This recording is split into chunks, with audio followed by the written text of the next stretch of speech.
अभी तक संविधान के भाग 17 तक के चित्र को हम आपको दिखा चुके हैं। भाग 17 में लाठी लेकर चलते गांधी जी के चित्र को अंकित किया गया है।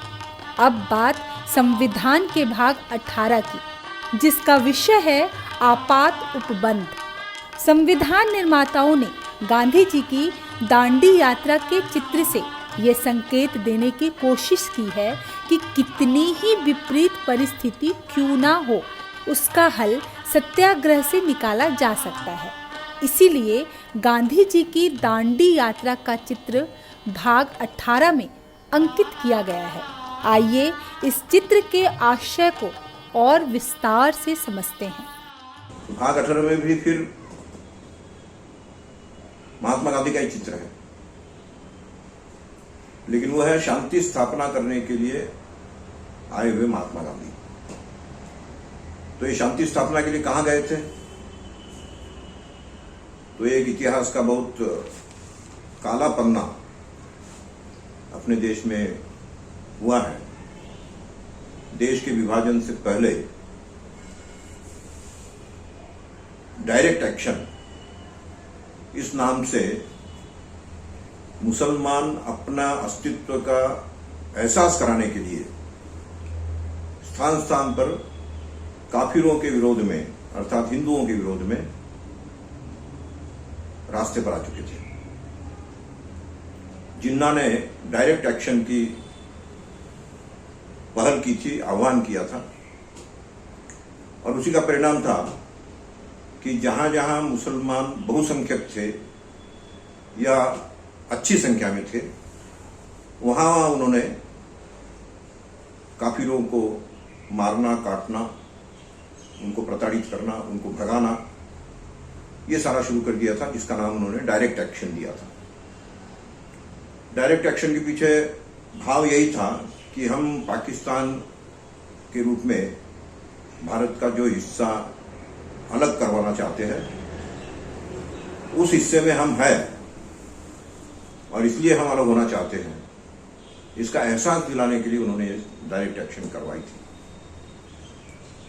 इसका हालांकि सबसे अधिक परिणाम दक्षिण भारत में केरल में मोपला के स्थान पर भी हुआ था, लेकिन ज्यादा व्यापक वो था आज का जो बांग्लादेश है, उस समय का पश्चिम बंगाल का पूर्वी हिस्सा, या पूर्वी बंगाल भी कह सकते हैं। तो उस पूर्वी बंगाल में नोआखाली ये सबसे अधिक अत्याचारित स्थान था, और महात्मा गांधी स्वयं चूंकि देश का विभाजन नहीं चाहते थे, और उन्होंने घोषणा भी कर रखी थी कि मेरे शरीर का टुकड़ा भले ही हो जाए, मैं देश का टुकड़ा नहीं होने दूंगा, देश को विभाजित नहीं होने दूंगा। और जब महात्मा गांधी ऐसा कह रहे हैं तो लोगों का बड़ा विश्वास भी था कि महात्मा गांधी किसी न किसी रूप में, चाहे अनशन करके हो, चाहे धरना देकर हो, अंग्रेजों से अपनी बात जैसे कि बाकी चीजें मनवाते रहे हो, इसको भी मनवा लेंगे। लेकिन महात्मा गांधी की जो मजबूरी थी वो थी नेहरू। नेहरू उनकी बात मान नहीं रहे थे, और नेहरू को ये हटाना नहीं चाहते थे। उनके प्रति जो उनकी कमजोरी थी, उस कमजोरी का कोई उपाय नहीं था उनके पास, और इसलिए उन्होंने एक उपाय निकाला कि अपना नेतृत्व स्थापित भी रहे और मैं शांति स्थापित करने के लिए बड़ी सी बड़ी कुर्बानी देने के लिए भी तैयार हूं, इस प्रकार की प्रतिमा भी बनी रहे। इसलिए सर्वाधिक अत्याचारित स्थान ये उन्होंने तय किया कि नोआखाली है, तो नोआखाली में जाकर मैं शांति स्थापना के लिए काम करूंगा। तो वही चित्र यहां दिया गया है कि नोआखाली में जाकर शांति स्थापना के लिए महात्मा गांधी पैदल यात्रा कर रहे हैं, और वहां क्योंकि उनके जाने के कारण शांति स्थापित भी हुई, तो उनका स्वागत भी किया गया। उनको तिलक लगाते हुए, उनका स्वागत करते हुए ऐसे आम जनता इस चित्र में दिखाई गई है। तो ये जो चित्र है इस चित्र का विषय जो है, इस विषय के साथ इस घटना का क्या तालमेल है, इस पर जब विचार करेंगे तो ध्यान में आएगा कि विषय है आपातकालीन प्रबंधन।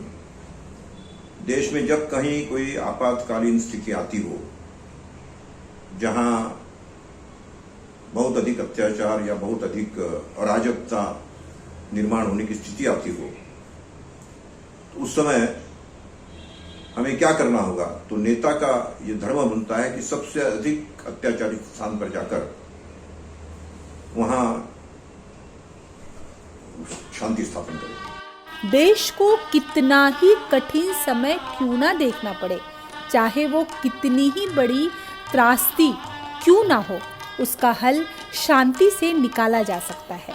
ऐसी आपात स्थिति में ही असली नेतृत्व की पहचान होती है और सच्चा नेता ऐसी स्थिति से डरता नहीं, बल्कि आंखों में आंखें डालकर ऐसी परिस्थितियों का सामना कर देश को आपात हालातों से बाहर निकालता है।